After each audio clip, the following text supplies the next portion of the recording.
UP board class 12 के प्यारे विद्यार्थियों, स्वागत है रिस्पॉन्सिव क्लासेस में। भूगोल का मॉडल पेपर है जो आपके 2026 के बोर्ड परीक्षा के लिए बहुत ही इंपॉर्टेंट है, क्योंकि 2026 की बोर्ड परीक्षा में इस मॉडल पेपर से बहुत सारे प्रश्न फंसने के या बनने की संभावनाएं हैं। इसका कोड है 322GS। तो बच्चों, हम आपको बता दें, जो भूगोल का पेपर होता है वो आपका 70 अंकों का होता है, पूर्णांक 70 अंकों का होता है। इसमें 30 नंबर आपके प्रैक्टिकल के होते हैं। समय आपको बच्चों मिलेगा 3 घंटा और 15 मिनट आपको पेपर पढ़ने के लिए निर्धारित हैं। कुछ निर्देश की बात करें तो सभी प्रश्न करना अनिवार्य है बच्चों।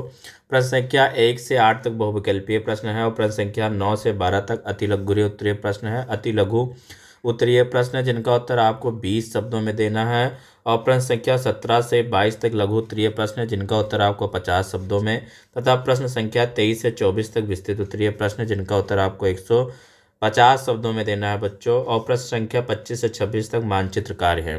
सभी प्रश्नों के निर्धारित अंक उनके सम्मुख अंकित हैं। उपयुक्त रेखा मानचित्रों एवं आरेखों से अपने उत्तर की पुष्टि कीजिए। तो ये पूरा पैटर्न है, ऐसे ही पैटर्न आपका पेपर में आ रहा है। ठीक है, तो सबसे पहले हम बच्चों बहुविकल्पीय प्रश्नों को देखेंगे जो आपकी परीक्षा के लिए बहुत ही महत्वपूर्ण है। प्रश्न संख्या 1 कह रहा है कि निम्नलिखित में से कौन सा एक भौगोलिक सूचना का स्रोत नहीं है। भौगोलिक सूचना का स्रोत नहीं है, उसको हमें पहचानना है। तो का वाला है यात्रियों का विवरण, तो ये भौगोलिक सूचना का स्रोत है। प्राचीन मानचित्र, चंद्रमा से चट्टानी पदार्थों के नमूने, प्राचीन महाकाव्य। तो प्राचीन महाकाव्य जो है वो भौगोलिक सूचना का स्रोत नहीं है, बाकी सारे हैं। तो घा वाला प्रश्न 1 का घा वाला ऑप्शन आपका सही हो जाएगा। प्रश्न संख्या 2 है बच्चों, जापान की राजधानी है तेहरान, लंदन, टोक्यो, मॉस्को। तो जापान की राजधानी क्या है? टोक्यो है। गा वाला आपका सही हो जाएगा बच्चों। फिर 3 प्रश्न है, निम्नलिखित राज्यों में से किसी एक में जनसंख्या घनत्व सर्वाधिक है, वो राज्य आपको बताना है। पश्चिम बंगाल, उत्तर प्रदेश, केरल, पंजाब। तो इन सब में सबसे ज़्यादा जनसंख्या घनत्व वाला राज्य है तो पश्चिम बंगाल है आपका। ऑप्शन नंबर का सही हो जाएगा, पश्चिम बंगाल। तीसरे का सही हो जाएगा। फिर बच्चों आएंगे चौथे प्रश्न पे। चौथा प्रश्न है बच्चों, बिग इंच पाइपलाइन के द्वारा प्रवाहित किया जाता है। बिग इंच पाइपलाइन के द्वारा प्रवाहित किया जाता है। तो बिग इंच पाइप जो है वो पेट्रोलियम के द्वारा प्रवाहित किया जाता है। प्रश्न संख्या 5 है बच्चों, निम्नलिखित में से कौन सा विश्व का सबसे घना बसा महाद्वीप है? तो सबसे घना और बसा महाद्वीप है एशिया महाद्वीप। खा वाला सही हो जाएगा। फिर प्रश्न संख्या 6 कह रहा है बच्चों, निम्न में से किस देश का मानव विकास स्तर भारत से ऊंचा है? पाकिस्तान, बांग्लादेश, नेपाल और श्रीलंका। तो किस देश का मानव विकास स्तर भारत से ऊंचा है? तो श्रीलंका का। ठीक है, मानव विकास स्तर किसका ऊंचा है? श्रीलंका का। ठीक है, चलिए फिर आ जाएंगे, भारत का निम्नलिखित में से कौन सा राज्य नमामि गंगे कार्यक्रम से नहीं जुड़ा हुआ है? तो देखिए, बिहार, झारखंड, उत्तराखंड। तो इन सभी राज्यों से आपकी गंगा नदी जाती है, यानी नमामि गंगे से ये तीनों ही राज्य जुड़े होंगे। लेकिन मध्य प्रदेश जो है वो नमामि गंगे कार्यक्रम से जुड़ा नहीं है। ऑप्शन नंबर का सही हो जाएगा। फिर बच्चों 8वां प्रश्न है, इनमें से कौन मानव विकास का प्रमुख घटक है? सतत पोषणीयता, उत्पादकता, समानता तथा सशक्तिकरण, ये सभी। तो मानव विकास के ये तीनों ही घटक हैं, यानी ऑप्शन नंबर घ आपका सही हो जाएगा। फिर आएंगे हम लोग अति लघु उत्तरीय प्रश्न पे। ठीक है, जिसमें पहला प्रश्न है बच्चों 9वां वाला कि पार महाद्वीपीय रेल मार्ग क्या होता है? तो महाद्वीप के आर पार बनाए गए तथा इसके 2 सिरों को जोड़ने वाले मार्गों को हम पार महाद्वीपीय रेल मार्ग कहते हैं। किन्हीं 2 कृषि आधारित उद्योगों के नाम बताइए। तो कृषि आधारित 2 उद्योगों के नाम निम्नलिखित है, वस्त्र उद्योग और गन्ना उद्योग। 11वां प्रश्न है बच्चों, भारवाही पशुओं के विषय में लिखिए। तो भारवाही पशु वे जानवर होते हैं जिनका इस्तेमाल भार उठाने के लिए किया जाता है।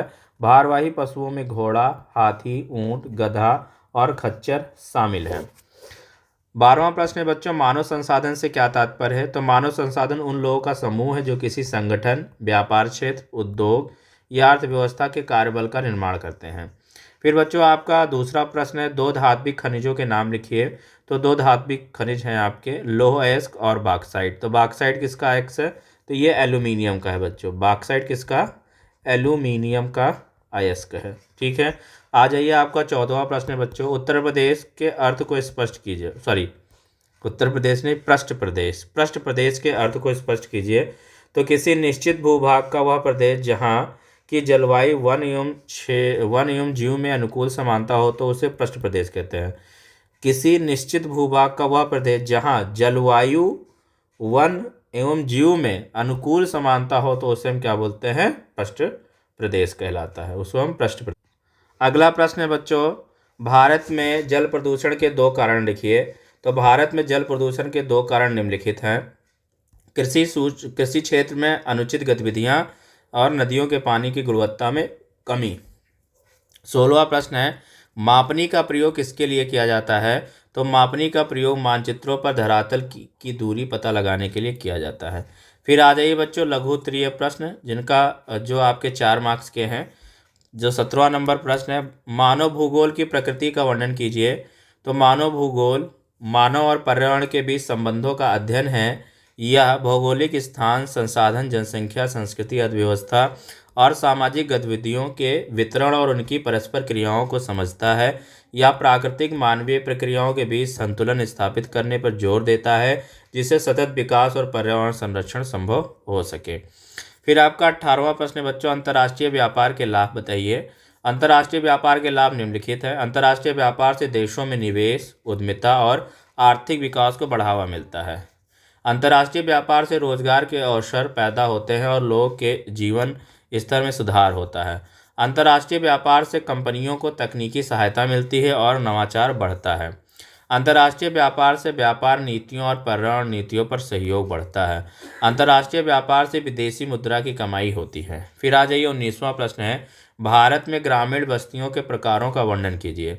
तो भारत में ग्रामीण बस्तियां मुख्यतः 3 प्रकार की होती हैं। संकुलित बस्तियां, जहां घर आपस में सटे होते हैं। बिखरी बस्तियां, जहां घर दूर दूर बने होते हैं। रेखीय बस्तियां, जो सड़क या नदी के किनारे एक पंक्ति में होती हैं। इनका गठन भौगोलिक परिस्थितियों पर निर्भर करता है। फिर आ जाए 20वां प्रश्न बच्चों, भारत के पेट्रोलियम संसाधनों पर संक्षिप्त टिप्पणी लिखिए। तो भारत में पेट्रोलियम संसाधन मुख्यतः पश्चिमी तट, गुजरात और पूर्वी तट में पाए जाते हैं। राजस्थान के बाड़मेर में भी तेल भंडार है। पेट्रोलियम देश की ऊर्जा जरूरतों का प्रमुख स्रोत है, लेकिन उत्पादन सीमित होने के कारण भारत आयात पर निर्भर है। 21वां प्रश्न है, भौगोलिक सूचना तंत्र के महत्वपूर्ण घटक क्या हैं? भौगोलिक सूचना तंत्र जीआईएस के प्रमुख घटक है हार्डवेयर, सॉफ्टवेयर, डेटा, लोग और प्रक्रिया। ये सभी घटक मिलकर स्थानिक और गैर स्थानिक डेटा का संग्रहण, विश्लेषण और प्रदर्शन करते हैं। जीआईएस का उपयोग भूस्थानिक निर्णय लेने, योजना निर्माण और प्राकृतिक संसाधनों के प्रबंधन में होता है।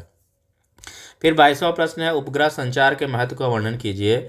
उत्तर उपग्रह संचार, उत्तर है इसका बच्चों, उत्तर है उपग्रह संचार वैश्विक संचार का आधार है।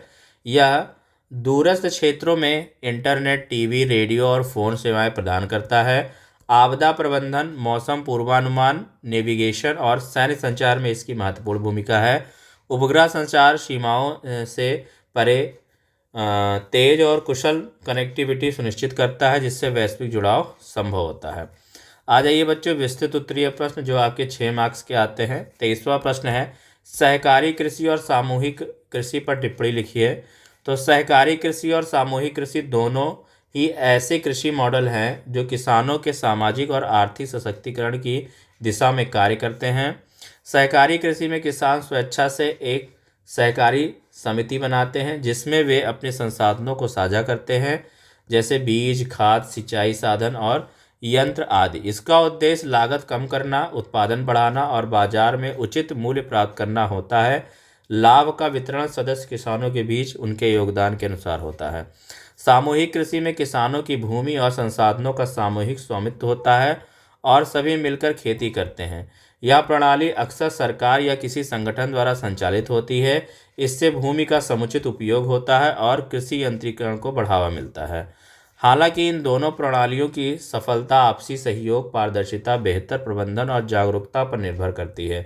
यदि सही रूप से लागू की जाए तो ये छोटे और सीमांत किसानों के लिए बहुत लाभकारी सिद्ध हो सकती है।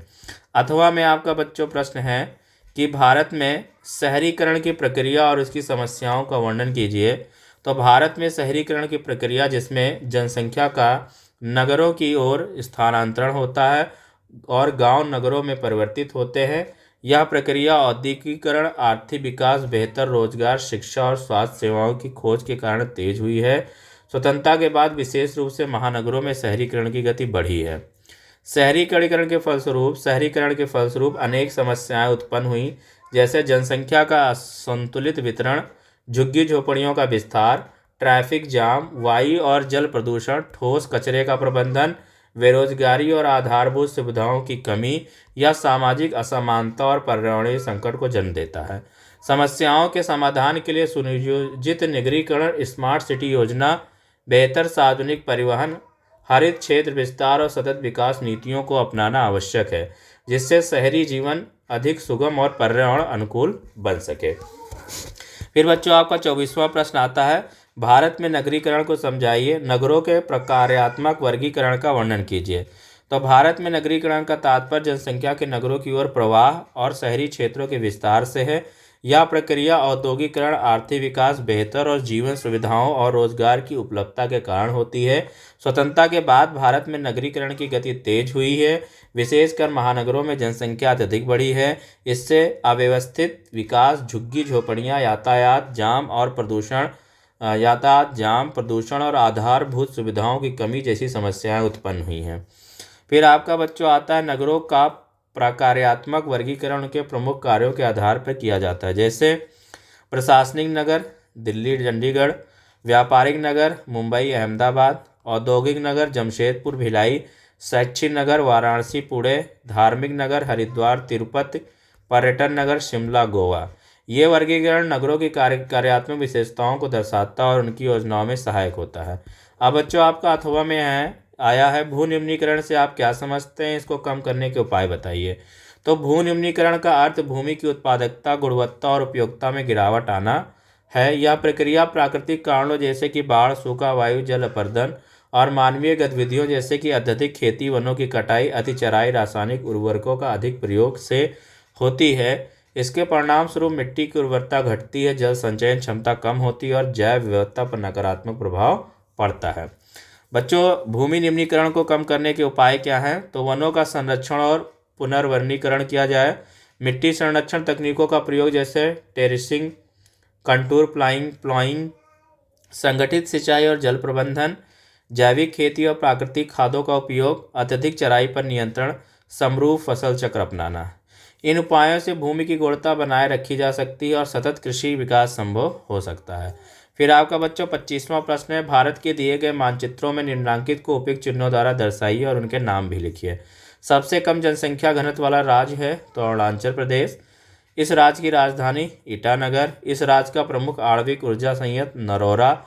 चावल का अग्रणी उत्पादक राज्य पश्चिम बंगाल। क्षेत्रफल की दृष्टि से सबसे बड़ा राज्य राजस्थान। तो ये लिख करके मुझे मैप में इन सबको दर्शाना है। फिर 26वां प्रश्न है, विश्व के दिए गए रेखा मानचित्रों में निम्नांकित को उपयुक्त चिन्हों के द्वारा दर्शाइए, उनके नाम भी लिखिए। तो एशिया में सबसे अधिक जनसंख्या वाला देश है चीन। विश्व का चौथा सबसे अधिक जनसंख्या वाला देश इंडोनेशिया। जापान की राजधानी टोक्यो। दक्षिण अमेरिका की प्रमुख नदी अमेजन नदी। विश्व का न्यूनतम जनसंख्या वाला महाद्वीप अंटार्कटिका। तो ये सब लिख करके इसको भी मानचित्र में दर्शाना है, तभी आपको नंबर मिलेंगे। ठीक है, तो ये आपका पूरा हो गया भूगोल का पूरा मॉडल पेपर।